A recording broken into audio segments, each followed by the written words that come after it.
Hi everyone, welcome back to my channel. This is Don Larry, and in this video today we are going to be drafting a shirt pattern, and this method I'll be showing you today is applicable for both men and women's shirt pattern. The only difference is going to be the waist dart. That is if you want to add the waist dart to the women shirt pattern. If you are new to my channel, you are welcome. On this channel I upload sewing tutorials and pattern drafting every week. Kindly subscribe and don't forget to put on the notification bell so that you get notified anytime I post a new video. So guys, let's get to work. To get started, you're going to be needing your basic measurement, which is your bust measurement, your waist measurement, your hip measurement, your shoulder measurement, and your desired shirt length measurement. So once you've taken your body measurement, we're going to be starting with the back bodice, and you're going to be drafting out your dartless back bodice just like I have here. If you are yet to watch my video on how to draft a basic bodice, I would suggest that you watch that so that you have a better understanding of what we're going to be doing. So what I have here is the basic back bodice without the dart and without the side seam.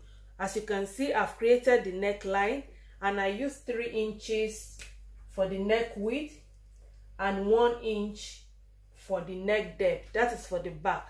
And also I've created the armhole curve, as you can see it here. So once you've done this, the next thing we want to do to this basic pattern is to modify it. So we want to add some his allowance to this pattern so that when you make your shirt, you will feel comfortable in it. So we're going to be starting with the neckline. So at the neckline, at the neck depth here, you're going to be adding the ease allowance of 0.25 inch. And then to the neck width, you're going to be doing the same thing. So you add 0.25 ease to the neck width, as you can see it here.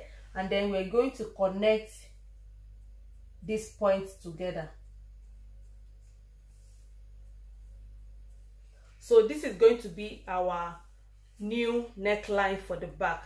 Once you've done that, we move to the shoulder slope. So at the shoulder slope, you're going to be adding 1/2 inch ease allowance to the shoulder slope, and then you come down to the under the arm, which is here, which is this curved part of the armhole. You will go down by 1/2 inch as well.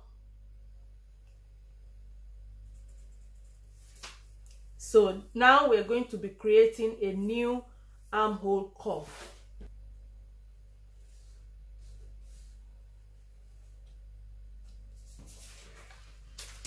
So this is our new armhole curve. Remember that we extended this by 1/2 inch, which is 0.5 inch. And also at this part, we extended it by 1/2 inch as well. So having done that, the next thing you want to do now is to input the bust measurement. So we're going to be inputting the bust measurement. So the bust measurement I'm working with is 41 inches. Remember that we're going to be dividing this by 4. So whatever you get there, that is what you will input here. So we have 10.25. So I will just mark 10.25 from the center back, which is here. So once you've marked this, then we're going to be adding the ease allowance of 1 inch to the bust line. So you add 1 inch to the bust line. And once you've marked that, we're going to square down a line to the hip line. So I will square down, and I will do that from the under the arm, as you can see here, down to the hip line. So we're going, this is what you will do. So once you've drawn out this straight line, we are not going to be inputting the waist measurement because this is a shirt pattern and it's not going to be a fitted top. So all you will need to do now at the waistline, remember this is our waistline, we are going to come in by 1 inch from this line, just like this. So you will mark 1 inch. This is what you will have. Then I will connect this to the bust line.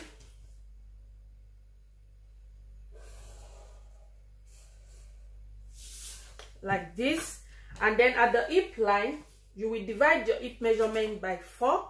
So the hip I'm working with now is 46 inches. Dividing it by 4, I will have 11.5 inches. So I'm just going to mark 11.5 inches. So, and I have exactly what I have here as the hip measurement. But if your own is more than this line, you don't need to worry. Just measure whatever your hip measurement is. And if your own is less than this, just mark whatever you have. So it doesn't matter if it's aligned with this line or not.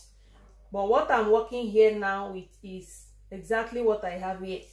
So once you've done that, then we're going to be adding each allowance of 3/4 inch to the hip line.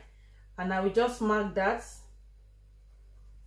like this. So from that point that you just mark, you will need to go up by 1 3/4 inch. That is 1.75 inch from that point. So, and that will be around here.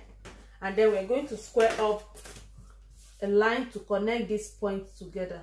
So once you square up this line, the next thing we want to do now is to connect the waistline to this point. So I'll be using this curved ruler to do that. So the next thing we want to do now is to create a kind of S shape from this point. From this point where we square up, and then we're going to be connecting that to the hip line. Just pay attention to what I'm doing now. So you create a kind of S shape just like this.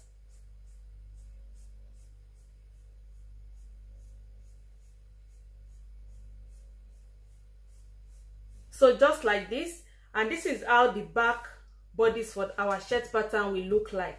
So if you're making this for men, this is exactly what you're going to be cutting out once you've added your seam allowance around it. But if you're making it for women, you will need to add your waist dart. That is if you want to add a waist dart to this pattern. And if you want to add a dart to it, all you will need to do is just to mark, you use your nipple to nipple measurement, whatever you have. So I'll be using 4 inches in this case.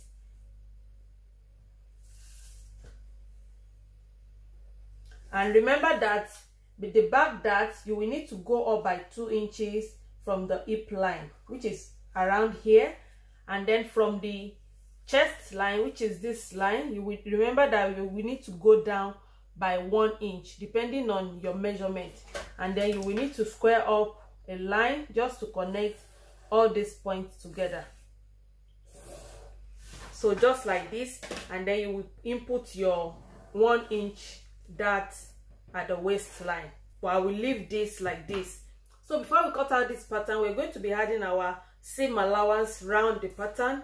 I'll be adding 3/4 inch to the hip line. This is the M line. You can add up to 1 inch depending on how you can fold the M line.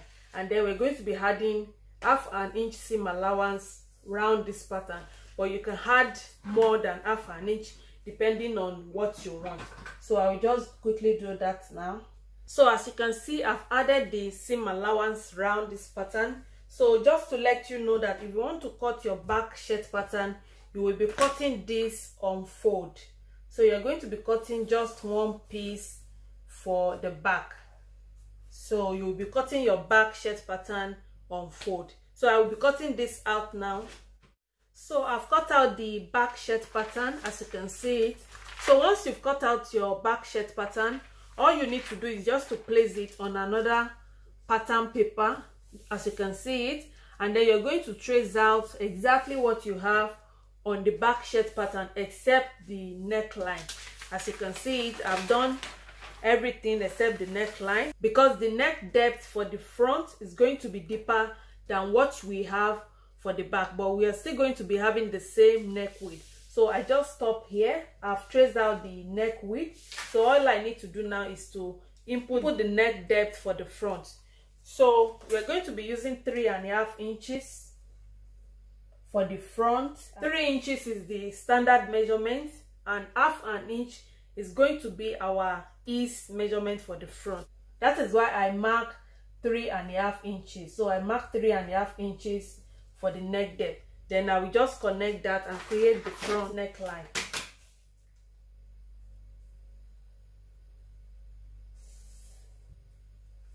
So as you can see it, I've done that, and I will just add the seam allowance for the front neck as well. So once you've done that, the next thing we want to do now is to create the button extension, which will be the overlap and the facing. But before we go into that, if you're adding a waist dart to your shirt pattern, you can just like I explained for the back shirt pattern, you will need to use your nipple to nipple measurement, and that is what I mark here. So if you are putting a waist dart just to give your shirt a nice shape, just mark your nipple to nipple measurement, and then you create your dart just like the basic bodice. But if you're making it for men, you are not going to be adding waist darts to the front. So once you have done that, I will just set this back pattern aside, and then we're going to be creating the overlap, which will be our button extension. So now to create the button extension, the first line we're going to be ruling out now is going to be the overlap line. That overlap line, what we determine the width of the overlap line is going to be the diameter of the button you want to use. But the standard button and the standard measurement for overlap is 3/4 inch, which is 0.75. So I will just mark that here, and I will also mark it down and around the neckline. And I'm just going to connect these 3 points together like this, and then I will label this as overlap so that we don't get confused. So this is the overlap line, and remember this is our center front. So once you've drawn out the overlap line, the next line we want to draw out now is going to be the facing line, and we are going to be marking 1 inch for the facing line. So I'll just mark 1 inch.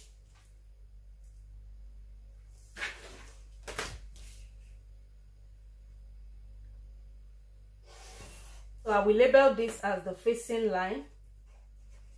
The last line we are going to be drafting out now will be our interfacing line. Remember that for the shirt, we're not going to be putting interfacing, so we're going to be using the same fabric as the facing and the interfacing. So we're going to be marking 1 inch, the same thing we use for the facing.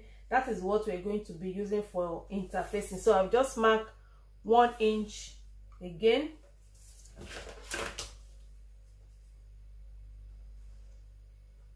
The interfacing line. So the next thing we want to do now is to finish up with the neckline. As you can see, I've finished the M line. Just extend this line towards the interfacing line. So to do this perfectly, I will show you how to go about that. So we are going to be cutting out this excess that we have here.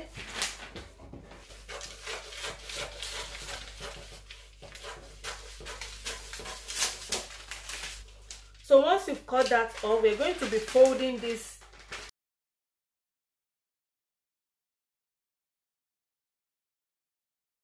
So you will fold the interfacing line and the facing line, and this is what you will have at the wrong side of your fabric, and this will be the overlap line. So this is what you will have at the front part, and then we're going to finish up with the neckline. So just extend the neckline, so just like this. Then I will just use my tracing wheel to trace the neckline.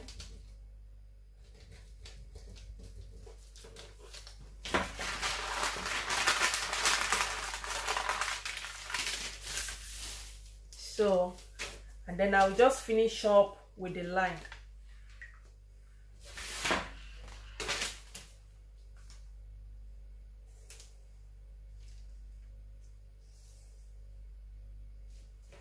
So this is how the front shirt will look like. So I'll just label this as the front shirt pattern.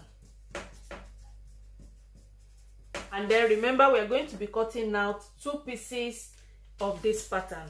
So before we finish up with the shirt pattern, we're going to be making a little adjustment to the front and the back shoulder. And the reason for doing this is because the back shoulder line is usually longer by 1 inch than the front, so that it will overlap on the front.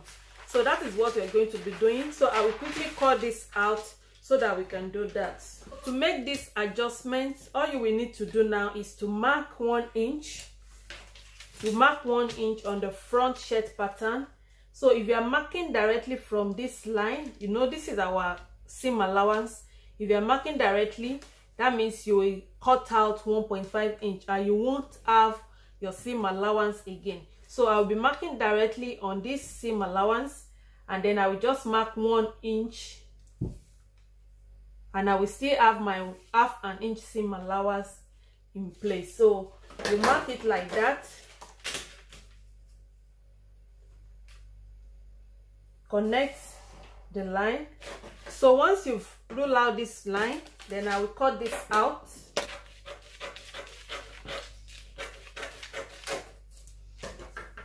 And then I will quickly mark out the half an inch seam allowance.